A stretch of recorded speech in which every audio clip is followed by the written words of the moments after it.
The South African Wheelchair Rugby League finals mean the country's best players literally get to crash things out on the court.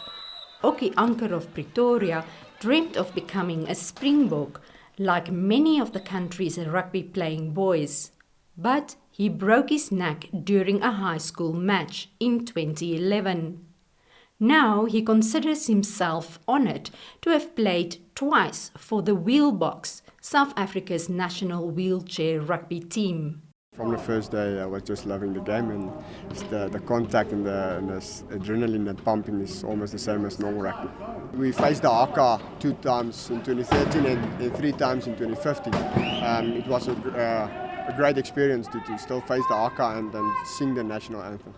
Leratho Netchane became Africa's first female wheelchair rugby player 12 years ago. After taking some time off, she's back, playing with the Mustangs of Bloemfontein in Free State Province and encouraging the next generation of players. With the limited resources that we have, we are trying.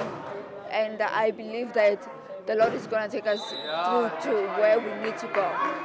Because now, whatever we do, especially as a team, we are not doing it only for ourselves.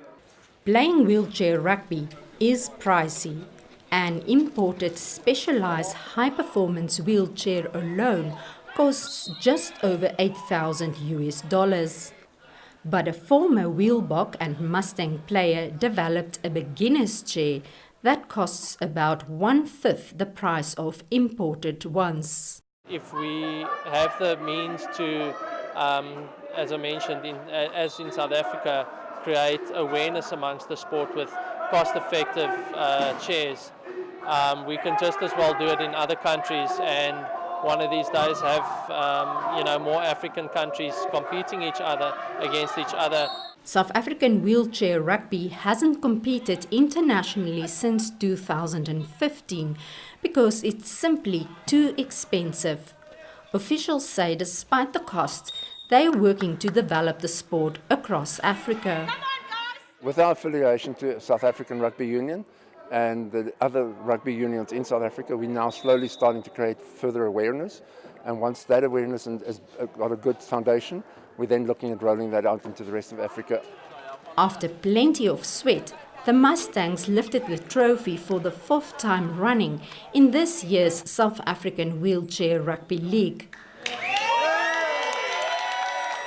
Finances permitting, South Africa Wheelchair Rugby hopes to compete internationally again next year. Marize de Klerk for VOA News, Pretoria, South Africa.